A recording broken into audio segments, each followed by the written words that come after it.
Assalamualaikum warahmatullahi wabarakatuh. Diucapkan kepada pesyarah dan juga rakan-rakan sekalian. Nama saya Nur Akhil Salah Binti Rejab daripada Kelas Eksklusif Sekolah Sekunder. Ingin membuat pementasan refleksi berkenaan dengan RPH, iaitu Rancangan Pengajaran Harian Pendidikan Keseimbangan.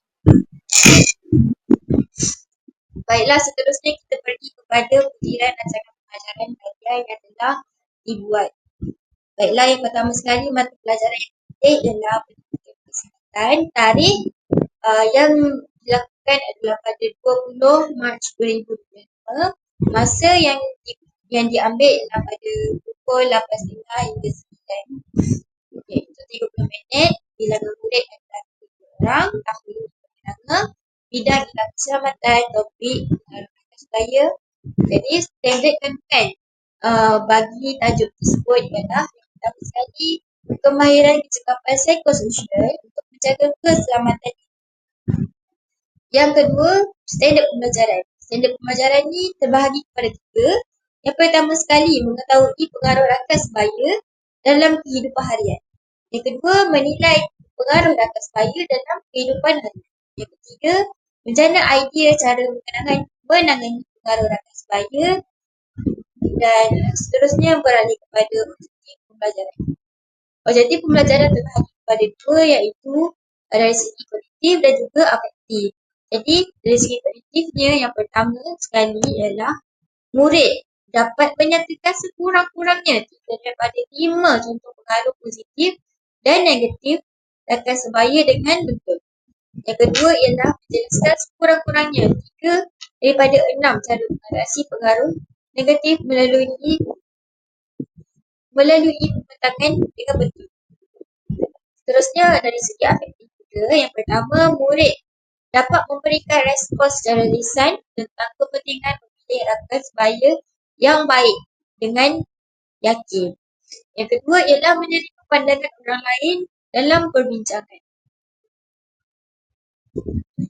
Seterusnya elemen perentas kurikulum yang terdapat pada rancangan pengajaran harian ialah yang pertama sekali ialah bahasa, yang kedua ialah nilai murni, yang ketiga ialah sains dan teknologi, yang keempat ialah kreativiti dan inovasi, yang kelima ialah teknologi maklumat dan komputer. Seterusnya kemahiran insaniah yang terdapat pada RPH ialah kemahiran komunikasi, pemikiran kritis dan kemahiran penyelesaian masalah. Dan terakhir sekali etika dan moral profesional serta kemahiran kepemimpinan. Jadi bahan batu belajar yang digunakan ialah marker pelbagai warna, kertas majung, gambar pengaruh rakan sebaya. Baiklah, seterusnya kita pergi kepada fasa pertama, iaitu fasa seindasi. Fasa seindasi ini dijalankan selama 5 minit oleh guru. Yang pertama sekali, aktiviti yang pertama yang dijalankan dan dilaksanakan oleh murid ialah pertama sekali murid dipaparkan dengan telur misteri. Kemudian murid perlu meneka apakah visual yang ada di belakang telur misteri tersebut. Seterusnya murid perlu meneka dan bersedia dengan tajuk yang akan dipelajari pada hari tersebut. Jadi fokus pembelajaran pada seindasi ini adalah kebolehan murid dalam meneka visual yang terdapat pada belakang telur dan cara mereka mengaitkan visual yang telah dilihat dengan tajuk yang akan dipelajari pada hari tersebut. Jadi organisasi aktiviti ialah yang pertama sekali murid dipaparkan dengan telur misteri, kemudian murid diminta untuk meneka visual apakah yang ada pada bahagian belakang telur tersebut. Seterusnya, wakil murid diminta untuk mengoyakkan telur misteri tersebut untuk melihat gambar pengaruh rakan sebaya positif ataupun negatif. Seterusnya, guru perlu memberi soalan rangsangan kepada murid tentang tajuk yang akan dipelajari berdasarkan gambar yang telah dilihat. Kemudian, murid menjawab. Kemudian, guru mengaitkan set indiksi dengan jawapan murid yang telah diberikan oleh murid dengan pengajaran iaitu pengaruh rakan sebaya. Jadi elemen yang terdapat pada set interaksi ialah bahan baku mengajar atau misteri dan juga nilai keberanian dan menghargai diri. Seterusnya, daripada set interaksi ni kita boleh lihat kelebihan yang terdapat pada set interaksi ni ialah pertama sekali kita dapat guru dapat menarik murid dengan elemen misteri iaitu telur misteri. Seterusnya dapat menggalakkan pemikiran kritis melalui aktiviti mereka. Seterusnya dapat mengumpulkan pengalaman sedia ada murid dengan topik yang akan dipelajari. Impaknya dapat murid ni lebih teruja dan bersedia untuk belajar. Seterusnya, aktiviti interaktif ni dapat membantu dalam meningkatkan daya tumpuan. Seterusnya dapat memberi galakan dan keberanian kepada murid untuk memberikan jawapan ataupun pendapat mereka. Baiklah, seterusnya kita pergi kepada fasa kedua iaitu fasa perkembangan. Fasa perkembangan ni dijalankan selama 8 minit oleh guru. Jadi aktiviti dua yang dilaksanakan oleh guru ialah aktiviti kiri atau kanan. Jadi di sini murid diminta untuk berbincang dalam kumpulan untuk mengenal pasti pengaruh rakan sebaya positif dan juga negatif. Kemudian wakil kumpulan akan dipilih secara rawak untuk kehadapan dan mencabut kad misteri daripada bahan batu mengajar mulut kucing atau dikenali sebagai poket rahsia. Seterusnya, murid diminta untuk menambah kad misteri pada kelopak bunga. Kemudian fokus pembelajaran ialah yang pertama, murid dapat mengenal pasti jenis pengaruh rakan sebaya positif dan negatif dalam kehidupan harian.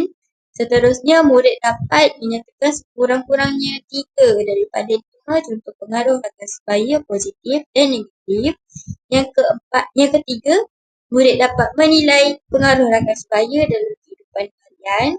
Dan yang keempat, murid dapat menyatakan kepentingan rakan sebaya yang baik. Jadi di sini, murid perlu berbincang dengan rakan dan guru mengenai gambar pengaruh rakan sebaya yang telah dicabut secara rawak pada poket rahsia iaitu pada mulut kucing tersebut. Kemudian, murid perlu menampal gambar kelopak bunga di bahagian yang betul, sama ada positif ataupun negatif, di kiri ataupun di kanan. Kemudian, murid perlu menyatakan jenis-jenis pengaruh rakan sebaya positif dan juga negatif. Yang keempat, guru perlu menyatakan kepentingan soalan. Yang pertama sekali, apakah kepentingan memilih rakan sebaya yang baik? Yang kedua ialah, apakah akibat memilih rakan sebaya yang tidak baik? Kemudian, murid perlu menjawab. Seterusnya, soalan yang diajukan mestilah bercapah seperti kepada individu murid itu sendiri ataupun kepada kumpulan ataupun kepada satu kelas.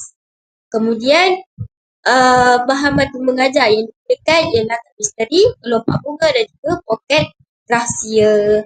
Nilai yang terdapat pada fasa perkembangan ini ialah nilai keberanian, kerjasama dan juga menghargai. Baiklah, daripada fasa perkembangan yang telah dijalankan, kelebihan yang terdapat pada fasa tersebut ialah pendekatan berasaskan aktiviti kumpulan ini dapat membantu meningkatkan kemahiran sosial dalam kalangan murid. Ini kerana mereka terlibat dalam kerja sepasukan dan berbincang dalam kumpulan.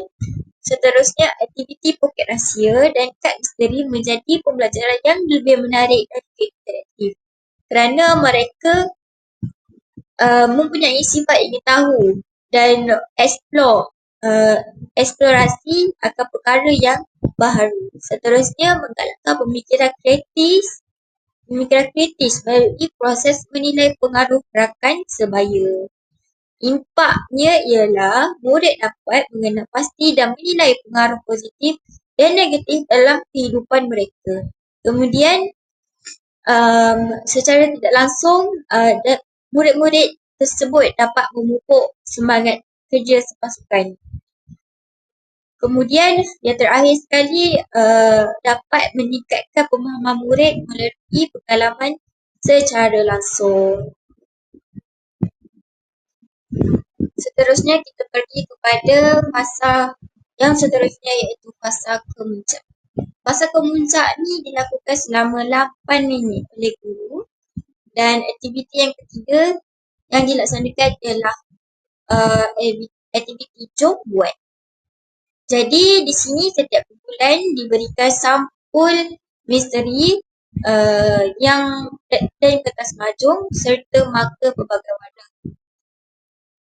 Pembentangan kertas majung diberikan secara berkumpulan. Jadi di sini murid fokus pembelajaran di sini ialah murid dapat menjelaskan sekurang-kurangnya 3 daripada 6 cara menangani gejala pengaruh rakan sebaya. Kemudian murid dapat menerima pendapat orang lain dalam perbincangan. Jadi struktur aktiviti ialah yang pertama sekali ialah setiap murid, setiap kumpulan diberikan satu set kertas majung dan marker pelbagai warna.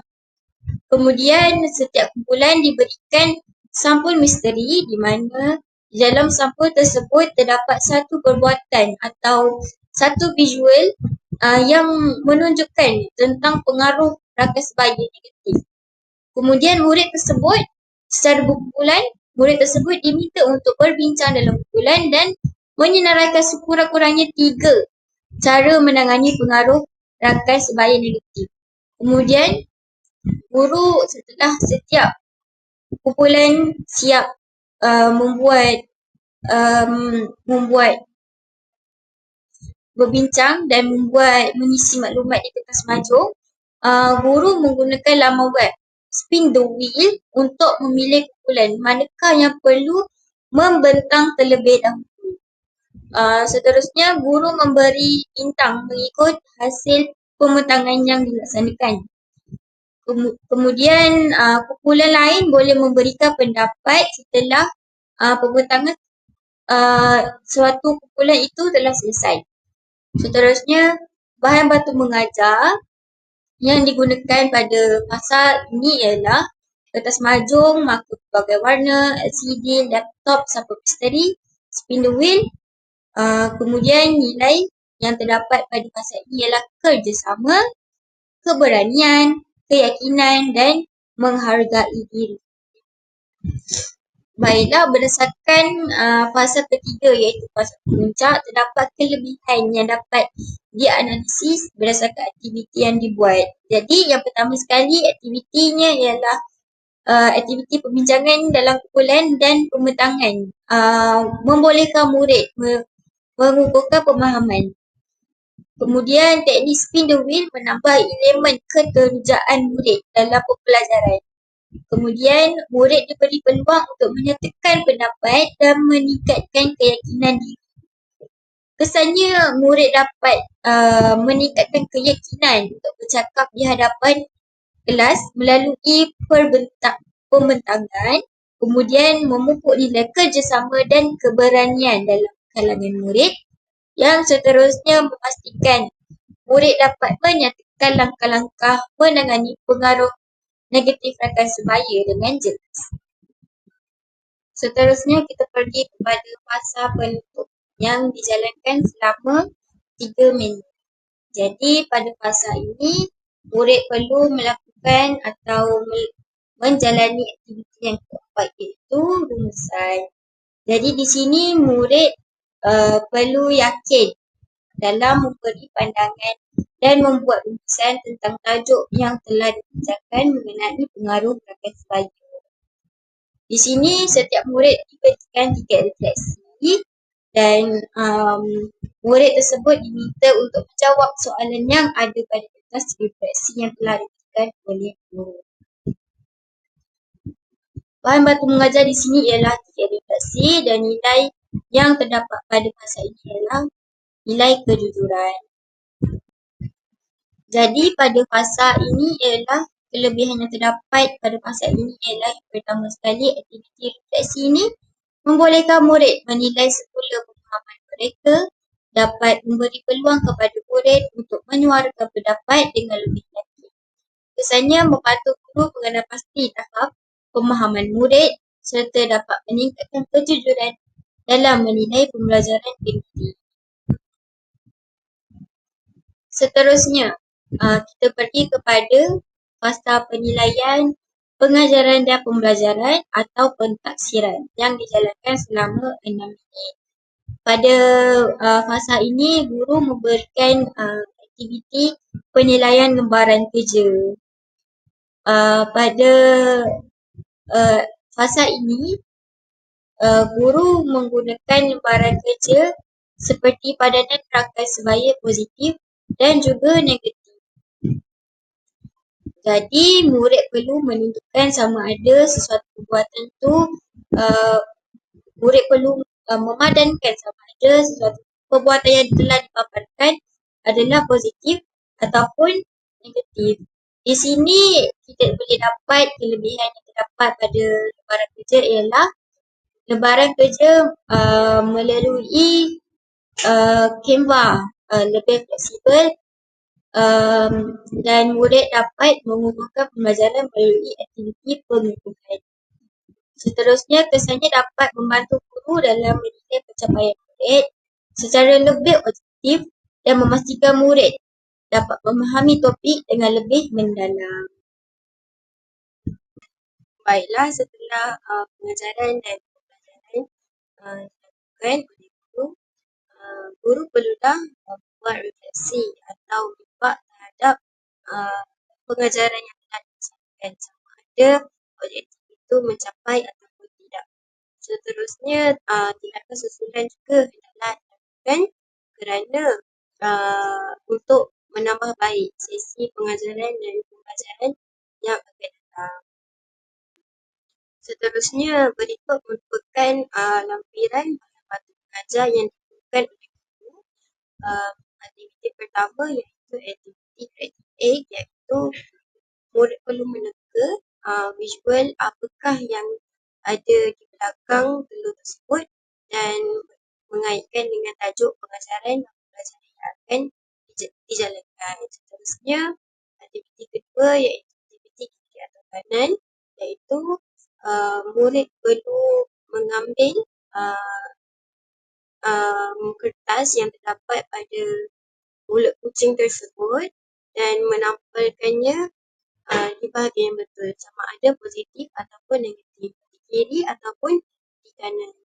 Seterusnya, aktiviti ketiga iaitu aktiviti berkumpulan, di mana murid perlu melengkapkan kertas mahjong dengan cara-cara menangani rakan sebaya negatif. Rakan sebaya negatif tersebut akan diberikan melalui visual dengan sampul surat di dalamnya. Seterusnya, aktiviti keempat ialah aktiviti refleksi, di mana murid-murid diminta untuk menuliskan sama ada mereka faham atau tidak dan perasaan mereka pada hal tersebut. Dan yang kelima iaitu lembaran kerja, di mana murid perlu memadankan aktiviti yang betul sama ada rakan sebaya tersebut adalah negatif ataupun positif. Seterusnya, kita pergi kepada analisis SWOT. Analisis SWOT yang pertama ialah strength, iaitu kekuatan. Antara kekuatan pertama yang ada pada RPH ialah pendekatan interaktif. Jadi, pendekatan interaktif ni ialah guru menggunakan pelbagai teknik seperti teka misteri, poket rahsia, spin the wheel dan tangan yang menjadikan pembelajaran itu lebih menarik dan boleh dikatakan lebih bermakna. Seterusnya, pemupukan kemahiran sosial.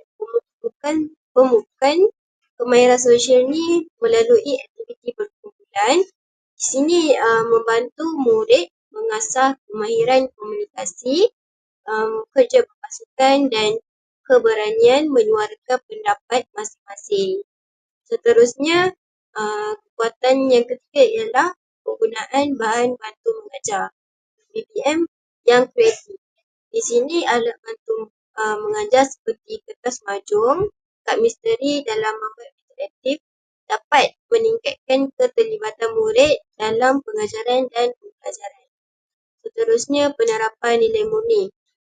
Penerapan nilai murni seperti aktiviti yang menggalakkan keberanian, ke, ke bekerjasama dalam pasukan, menghargai diri dan meningkatkan keyakinan murid.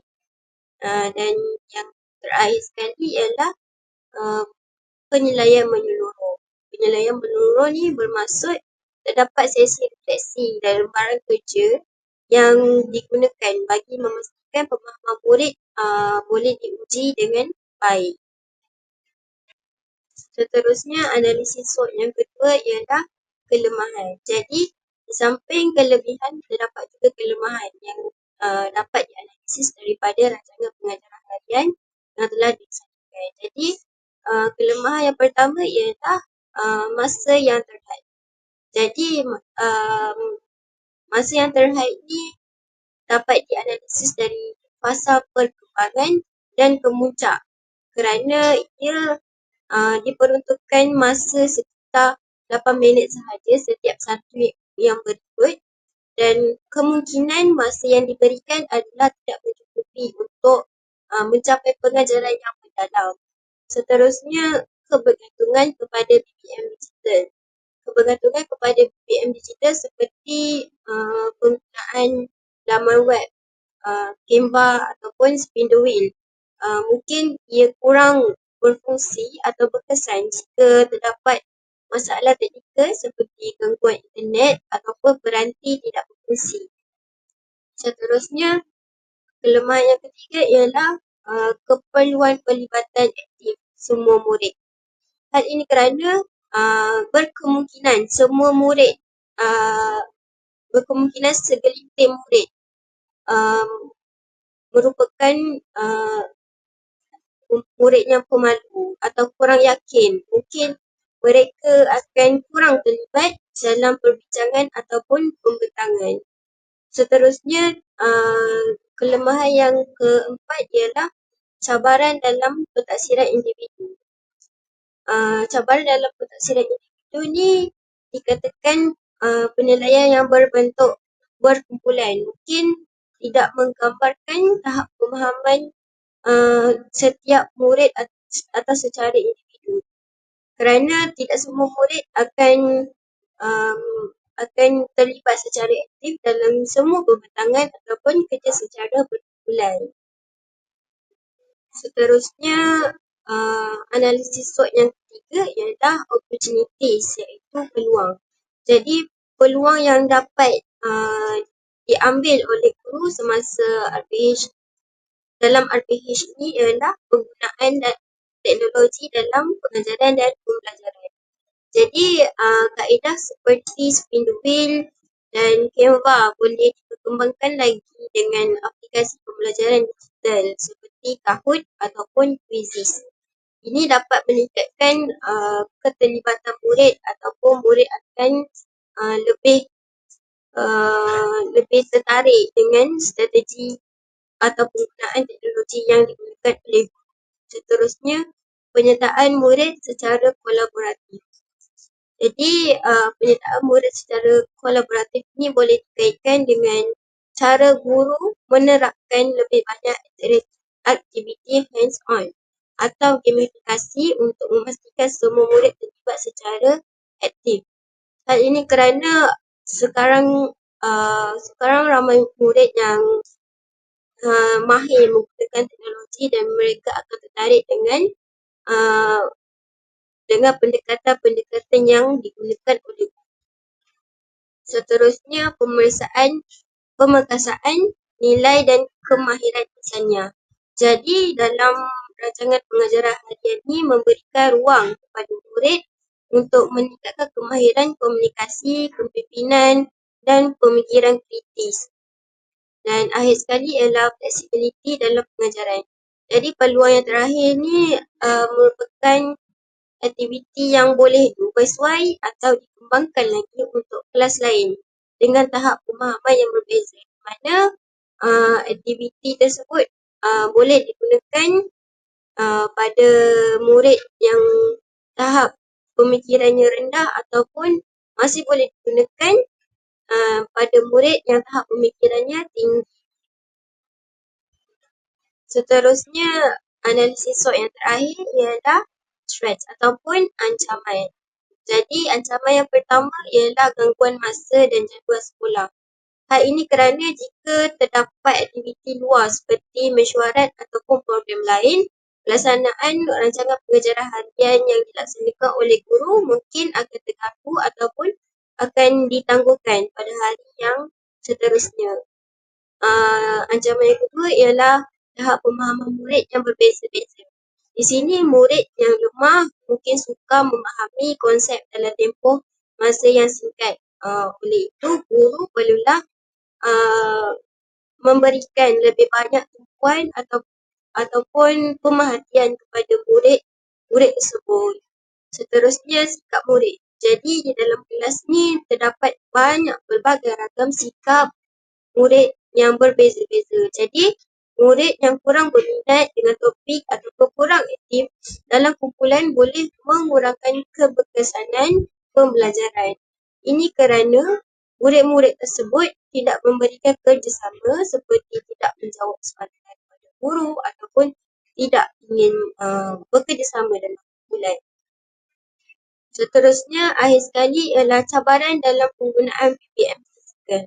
Jadi, ancaman yang terdapat pada bahan batu mengajar tersebut ialah bahan batu mengajar seperti kad misteri ataupun telur misteri yang rosak atau tidak mencukupi boleh menyebabkan sesuatu aktiviti yang ingin dilaksanakan oleh guru tidak dapat berjalan dengan lancar. Baiklah, sekarang kita telah berada di akhir pembentangan iaitu kesimpulan. Jadi kesimpulannya, rancangan pengajaran harian ini mempunyai kekuatan utama dan pendekatan interaktif dengan penggunaan bahan batu mengajar yang kreatif. Tetapi masih perlukan penyesuaian masa dan strategi untuk menangani murid yang kurang aktif ataupun murid yang kurang berminat dalam pembelajaran. Dengan ini, guru perlu untuk memaksimumkan peluang dalam penggunaan teknologi untuk meningkatkan pelibatan murid secara menyeluruh. Serta guru juga perlu mengatasi ancaman seperti perbezaan tahap pemahaman dan gangguan masa yang mungkin akan mempengaruhi pembelajaran dan pengajaran. Oleh itu, RPH ni boleh menjadi lebih efektif dan juga berkesan di kemudian hari. Itu sahaja daripada saya. Sekian, terima kasih.